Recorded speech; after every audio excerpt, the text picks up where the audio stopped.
desde Málaga a Newcastle. Tengo un asunto de trabajo en Birmingham. Suelo volar muy a menudo por trabajo, pero este es el primer vuelo que hago desde la pandemia. Y es realmente agobiante volar con mascarilla. Mi gran amigo Mark me viene a recoger al aeropuerto. Estoy encantado.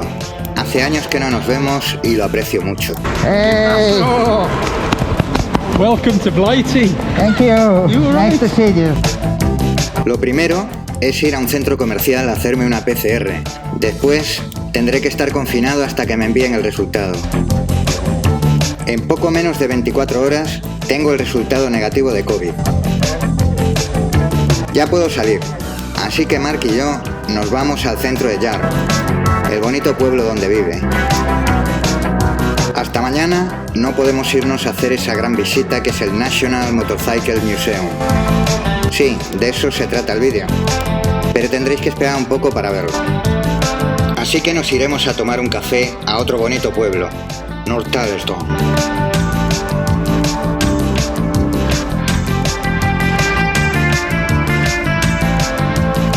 Es agradable entrar a tomar algo caliente en un bar de la campiña inglesa y hacerlo acompañado de una Ariel clásica. Y de mi amigo Mark, por supuesto. Y ya nos vamos al museo, que es el tema principal del vídeo. Vais a alucinar. Bueno, ya hemos llegado al National Motorcycle Museum. Vámonos dentro. Pues ya estamos dentro. Vamos.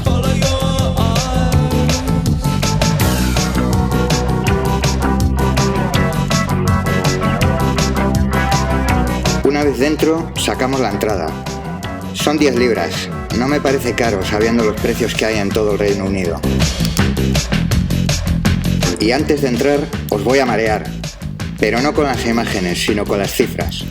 El museo tiene 170 marcas de motos y 1000 motos británicas, todas perfectamente restauradas y en funcionamiento.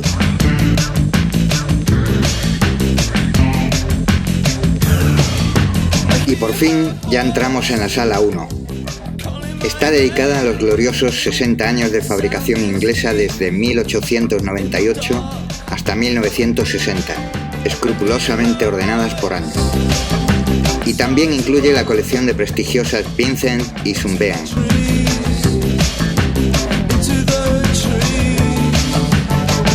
Durante las décadas de 1960 y 1970, un empresario de la construcción adinerado comenzó a coleccionar motos inglesas. Su nombre era William Roy Richards. Richards era un hombre muy trabajador. Decían que no era extraño verlo a las 4:30 de la mañana poniéndose una bata y trabajar en el museo hasta las 7:30, ducharse, vestirse e irse a la oficina para empezar su trabajo a las 8:30. Aún hoy en día se le conoce como el Boss, a pesar de haber fallecido en 2008. A principios de 1980, el señor Richards puso todos los medios personales y económicos para abrir el que es hoy el mayor museo de motos británicas del mundo. Ahora vamos a hacer un rápido recorrido desde 1920 hasta 1898. Si nos parásemos 2 minutos en cada moto del museo, necesitaríamos casi un día y medio completo para verlas todas. Pero os aseguro que merecen más tiempo cada una de ellas. Faros de carburo, asientos de bicicleta con muelles, sin suspensión trasera. Solo algunas tenían una precaria suspensión por paralelogramos delantera, sin freno delantero, bocinas de trompeta. No existían los cascos, o en el mejor de los casos eran simples gorros de cuero. Las carreteras eran caminos de tierra. Mientras conducías, debías de regular el avance encendido manualmente y soltar una mano del manillar para cambiar de marcha o cebar el carburador. La tecnología nos ha hecho más fácil la vida a los motoristas, pero ¿quizá demasiado? ¿Es posible que la tecnología esté haciendo a los motoristas más débiles? ¿Realmente necesitamos tantas comodidades y sistemas de protección? No lo sé. Quizá tanto esté nublando la verdadera conducción para pasar a ser gobernada por códigos binarios. El tonto este que saluda a la cámara se ve reflejado más cerca de lo clásico que de la ultratecnología. Quizás sea porque se está haciendo mayor. Ahora os cambio la música de fondo y os voy a poner un tema que se titula 1952 Vincent Black Lightning de Richard Thompson, un tema apropiado para las siguientes motos que vamos a ver. He llegado a una zona especial y se me viene a la cabeza un libro que he leído recientemente sobre las motos Vincent, escrito por Matthew Biberman, La leyenda de Big Sid y la Vincati, publicado por la editorial La Mala Suerte Ediciones. Mientras admiráis estas dos Vincents Comet roja y negra, la Rapid y la valiosísima Black Prince, os cuento un poco el argumento. Un poco, porque deberíais leerlo y no quiero hacer demasiado spoiler. El libro es una historia humana entre un padre y un hijo, que se mezcla con la pasión obsesiva y el amor por la moto de un mecánico y especialista americano en motos Vincent. Una historia de reencuentro, de un acercamiento entre un padre y un hijo, en la que gana el amor familiar, y tiene como resultado una creación mecánica única. Un libro imprescindible, de mis preferidos.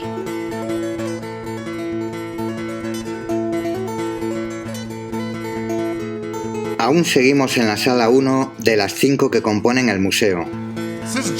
Son 2.600 metros cuadrados de superficie de exposición, y el exterior cuenta además con grandes aparcamientos para los visitantes.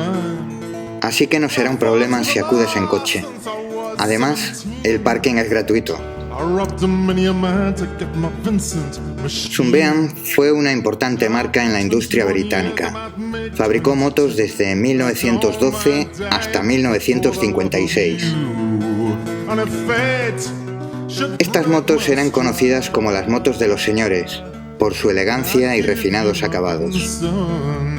John Marston, el fundador de la compañía, empezó vendiendo bicicletas e intentó la fabricación de coches, pero finalmente optó por fabricar motos ante la creciente demanda de estos nuevos aparatos de 2 ruedas. Cuando empezó a fabricar motos, John Marston tenía 76 años.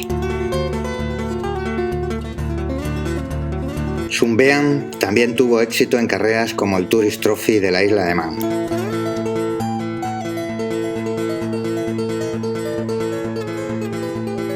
Su moto más popular fue esta S7, con cardan y motor 2 cilindros en línea longitudinal, con válvulas en cabeza. Si quieres visitar el museo, lo tienes fácil. Está justo al lado del aeropuerto. Puedes ir andando.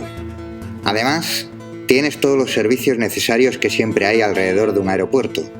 Hoteles, alquileres de coches e incluso el museo tiene 2 hoteles propios, uno a 3 millas y otro a 7 millas del museo.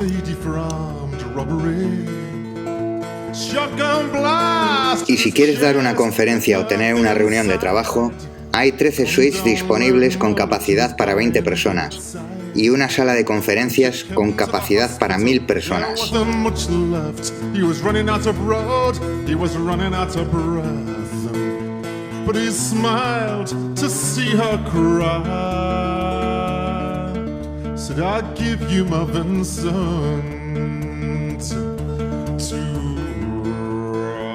Entramos en la sala 2 y aquí el museo pone en nuestro punto de mira motos militares, algunas motos itinerantes, 22 prototipos y motos de trabajo. También la colección de Brose Superior.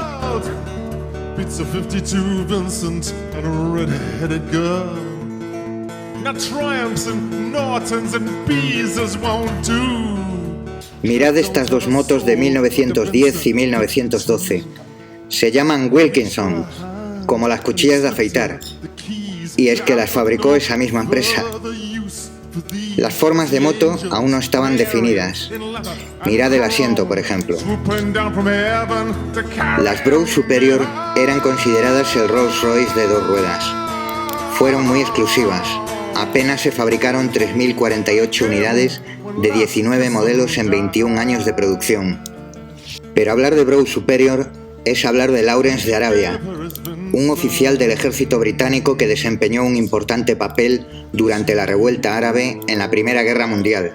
Lawrence murió sobre una SS-100 como la que estáis viendo en un accidente de tráfico.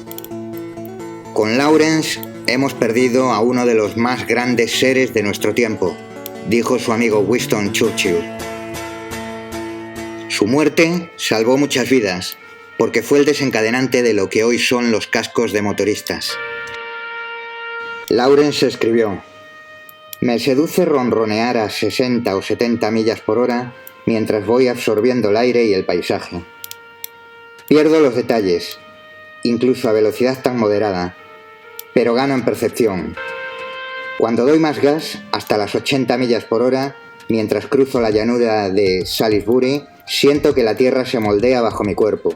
Soy yo el que acumula la pendiente, ahueca el valle y extiende la llanura. La tierra parece cobrar vida, abultándose y meciéndose a los lados como el océano. Esto, en un coche lento, nunca podrá percibirse. Es la recompensa de la velocidad pura. Podría escribir páginas enteras sobre la lujuria de moverse aceleradamente». Ahora mirad esta curiosa Brough Superior modelo BS Austin 4 de 1932.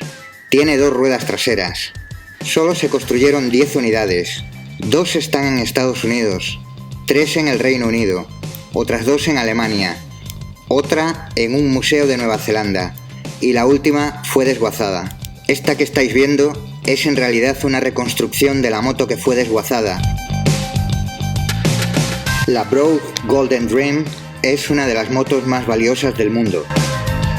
Cualquier Brough Superior tiene un valor elevadísimo, pero esta Golden Dream es especial. Es un motor boxer de 4 cilindros, con 2 cigüeñales para eliminar las vibraciones. Fue construida a mano por Brough y Freddie Dixon, y solo se construyeron 2 unidades.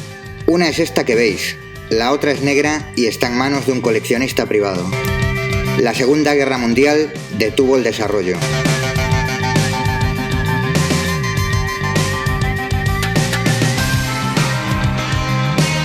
Alucinad con esta Norton Nemesis.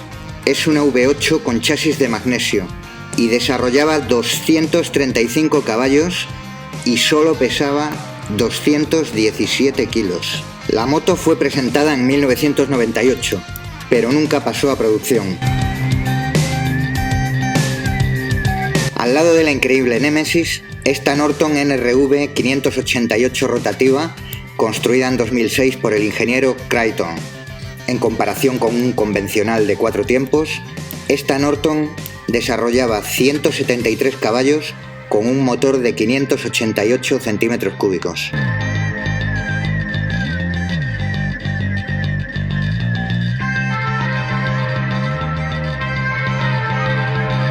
Esta es la sección de prototipos de diferentes marcas. La dificultad de reunir modelos especiales aumenta notablemente si hablamos de prototipos. Aquí no se habla de conseguir una unidad determinada en una subasta o venta particular. Se trata de tener contactos en fábricas y estar en el momento determinado para su adquisición. Fijaros qué curiosa esta Scott de 1938. Equipaba un motor de 2 tiempos y era de 1000 centímetros cúbicos. Scott se planteó su producción, pero nunca vio la luz. Solo existen 2 unidades. Ahora, unos cuantos prototipos Triumph. Los prototipos son la primera unidad que una fábrica construye. Es una simulación de un producto final y sirve para verificar características específicas planteadas. La mayoría de los prototipos nunca ven la luz. Otros son mostrados en salones o a la prensa para verificar su repercusión y valorar un interés potencial. Esta Triumph 4 cilindros habría sido interesante verla en producción.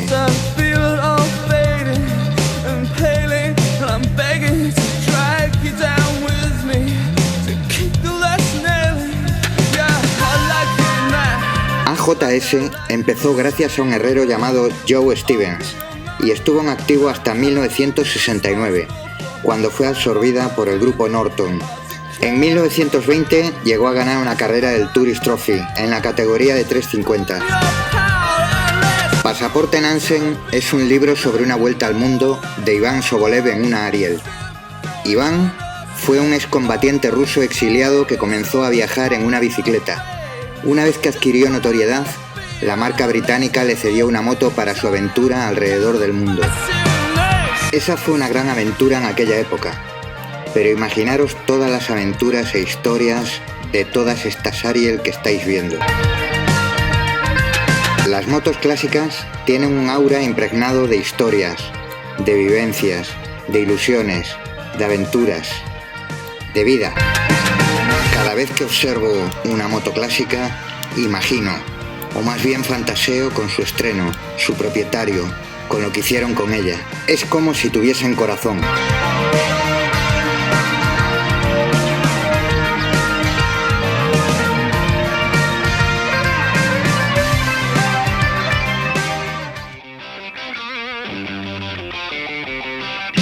Entremos en la sala 3. Aquí se exponen las motos que empiezan por D hasta la N, menos Norton, y la colección de motos BSA, destacando la cantidad de modelos también de Matchless. Supongo que os vais dando cuenta de la magnitud del museo. Solo hemos visto 2 salas de las 5. ¿Sabéis qué música suena?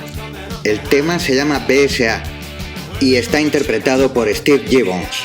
Así que veamos imágenes y hablemos sobre BSA.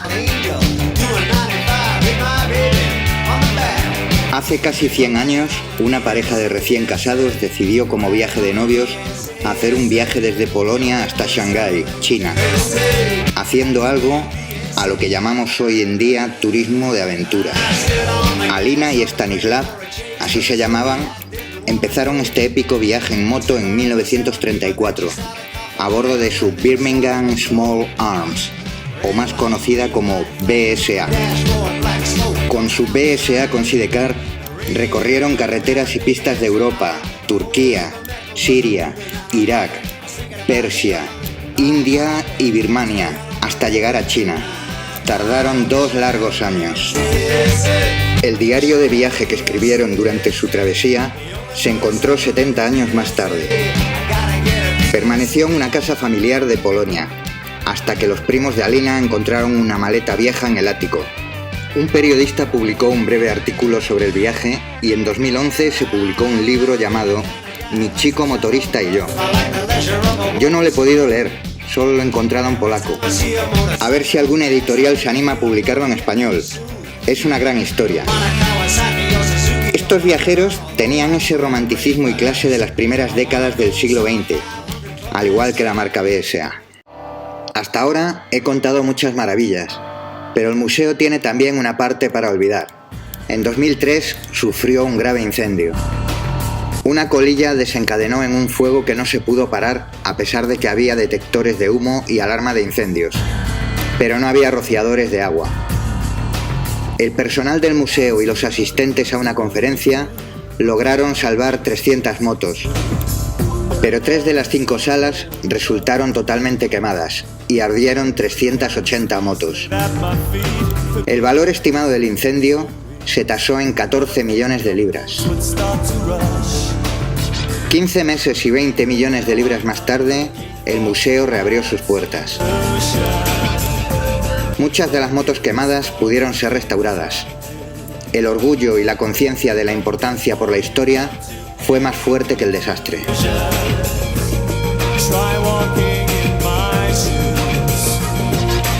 ¿Una Indian en un museo de motos británicas? No, es inglesa. Esta moto tiene historia de plagios, pero es una larga historia. Qué precioso emblema de depósito con la inicial de Matchless alada. Matchless fue uno de los primeros fabricantes de motos del mundo. Comenzaron en 1899, cuando los automóviles no se veían y la humanidad se desplazaba a caballo. Desde el comienzo de la historia de la compañía, las carreras fueron una parte de su ADN. Los hijos del fundador, Charlie y Harry, demostraron ser buenos pilotos. Charlie Collier ganó la primera carrera de monocilíndricos de la isla de Man en 1907. Su hermano Harry ganó en 1909 y Charlie ganó de nuevo en 1910. Las victorias en competición ayudaron con las ventas y para 1931 la compañía estaba en condiciones de comprar a sus competidores AJS. Más tarde, en la década de 1930, compraron Sunbeam y formaron Associated Motorcycles, AMC. La firma produjo una amplia gama de modelos bajo el nombre de Matchless, que van desde pequeñas máquinas con motores monocilíndricos de 2 tiempos hasta grandes máquinas con motores bicilíndricos de 4 tiempos. Esta moto que estáis viendo es una Matchless V-Twin de 1913 y 1914. Solo media docena de unidades de este modelo con motor MAG se fabricaron en el periodo anterior a la Primera Guerra Mundial. Y este es el único ejemplar que se conserva, por lo que es una pieza única. Restaurada entre 2015 y 2018 por uno de los restauradores del museo, Colin Wall, declaró: "Ha sido la restauración más difícil que he realizado".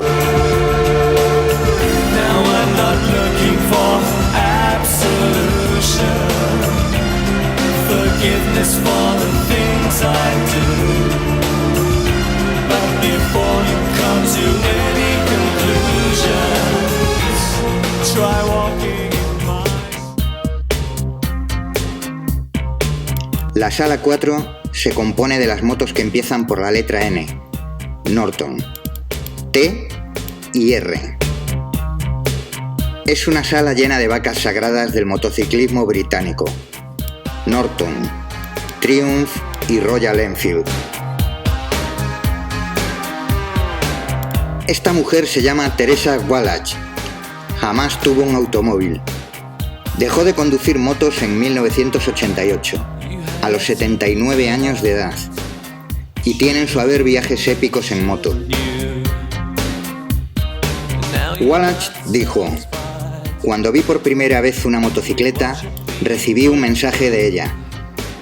Fue como un sentimiento, el tipo de cosa que hace que rompamos en lágrimas al escuchar una pieza de música o nos quedemos absortos y en pie delante de una obra de arte. El motociclismo es una herramienta con la que se puede lograr algo significativo en la vida. Es un arte. Y Norton ha fabricado esa herramienta con arte".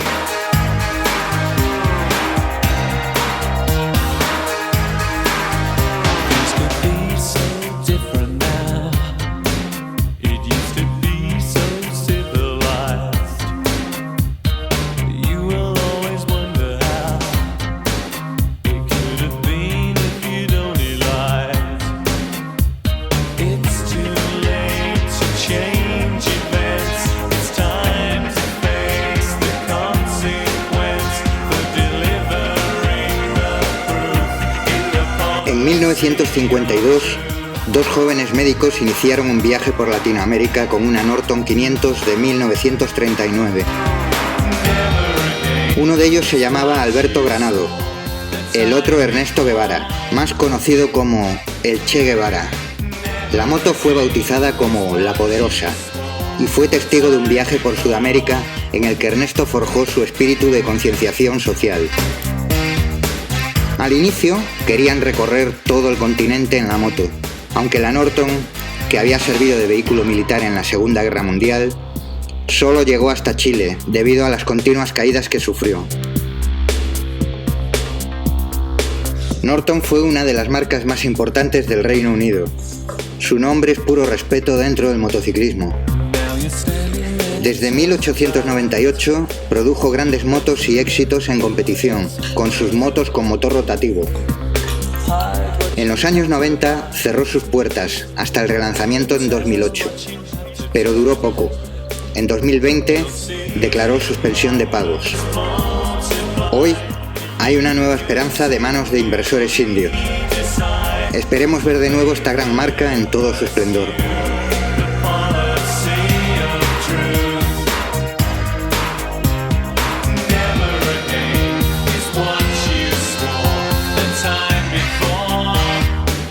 Cada vez que empiezo a pensar que el mundo es todo malo, entonces empiezo a ver a algunas personas pasar un buen rato en moto. Eso me hace echarle otro vistazo. McQueen es imagen de Triumph por la película La Gran Evasión, en la que conduce una moto que roba a un soldado alemán.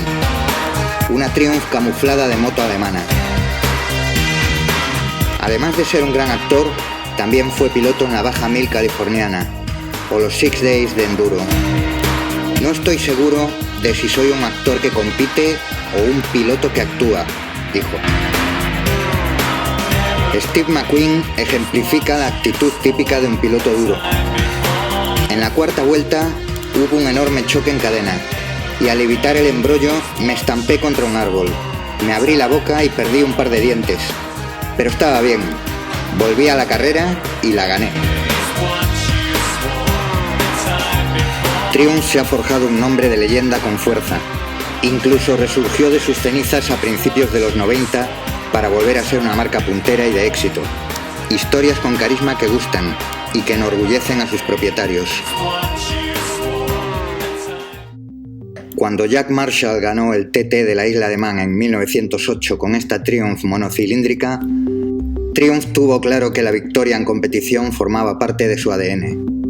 Lamentablemente, la Primera Guerra Mundial frenó el uso de las motos desde el punto de vista de ocio a favor de la producción de motos utilitarias.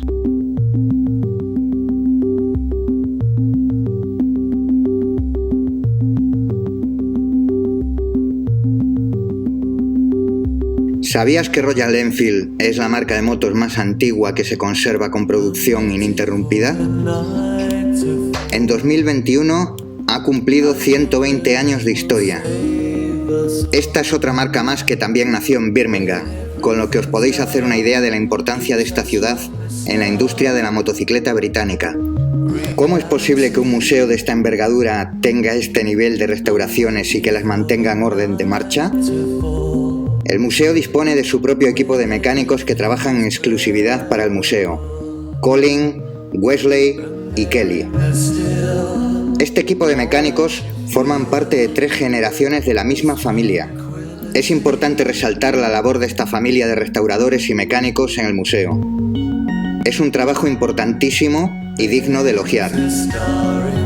Para hacer este trabajo, las labores de documentación, investigación, fabricación de piezas, coordinación y un largo etcétera de labores los hacen merecedores de mis mayores respetos.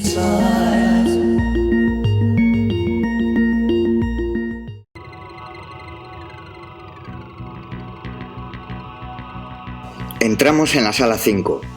Hemos recorrido las etapas pionera, veterana, vintage, posguerra y las modernas superbikes. Y ahora vamos a hacer un recorrido por la competición, por las carreras.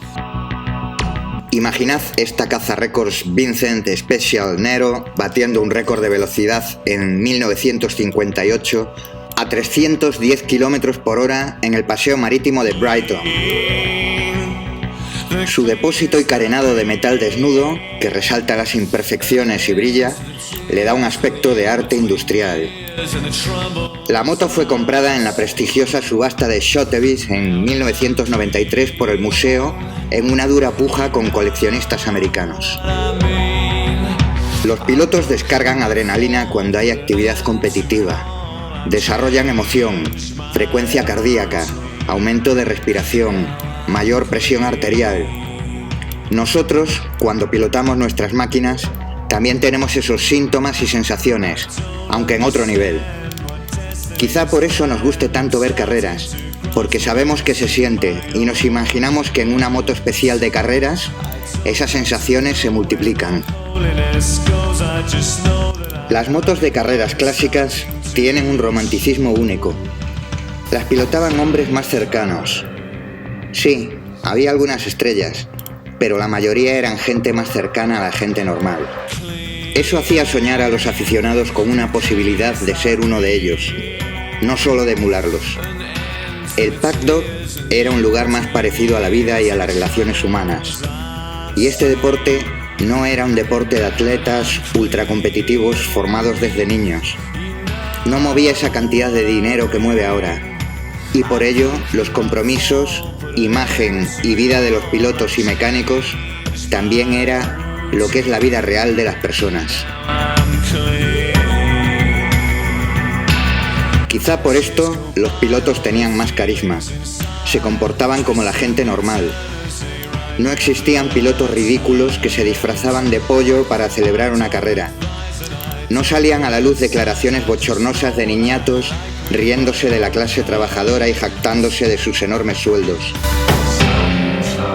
John Eckerall escribió en su libro El Privado, hablando de una carrera del Mundial en Spa-Francorchamps: cuando la terminemos, la probaré en carretera, en lugar de arrancarla aquí, solo para comprobar que está todo al 100%. No queremos despertar al paddock, dijo Kate. Eran otros tiempos. Tampoco quiero decir que cualquier tiempo pasado fue mejor. Ahora hay cosas mejores en competición, como la seguridad, por ejemplo. La era de competición moderna dejó atrás situaciones fatales, accidentes mortales. Los circuitos, la equipación y el reglamento hicieron disminuir drásticamente la mortalidad, aunque desgraciadamente no al 100%. Vamos a hablar de una de mis motos favoritas, la Norton RCW 588. Pero primero quiero que escuchéis el sonido del motor rotativo, a ver qué os parece.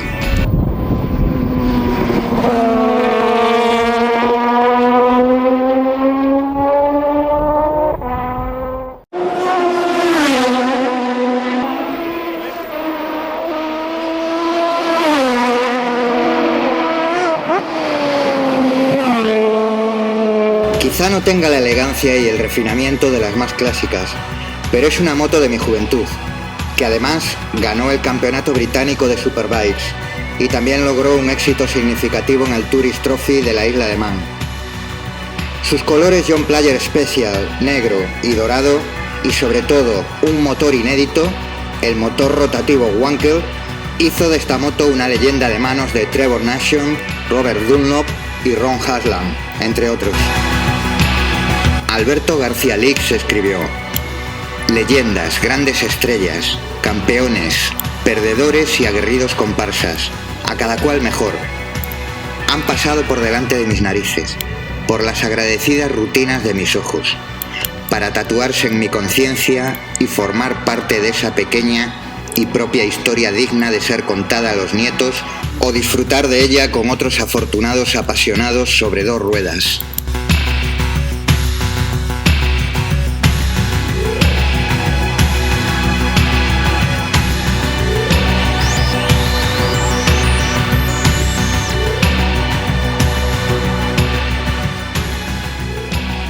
A mediodía subo a cubierta y en la distancia puedo divisar la isla de Man.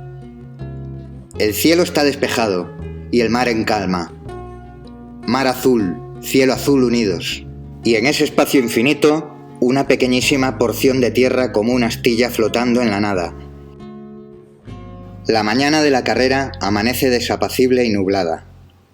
Un velo de niebla envuelve completamente la isla, pero las carreteras están secas. Ningún rojo amanecer nos recibe en ese día crucial. Cuando el juez da el banderazo de salida, giro el acelerador y suelto el embrague con más decisión que nunca en mi vida. La máquina responde y la rueda trasera chirría contra el asfalto. Poseída por una ferocidad mítica, la moto tira de mí y me propulsa con tal fuerza y premura que lo único que puedo hacer es ir engranando marchas para evitar que el motor explote. Todos los demás pilotos que me rodean se baten en retirada cuando el poder y la fuerza de esta criatura, de este titán que se oculta bajo una apariencia mecánica, se libera de sus cadenas delante de ellos. Si hubiera alguien delante de mí, me vería obligado a pasarle por encima aplastando sus huesos.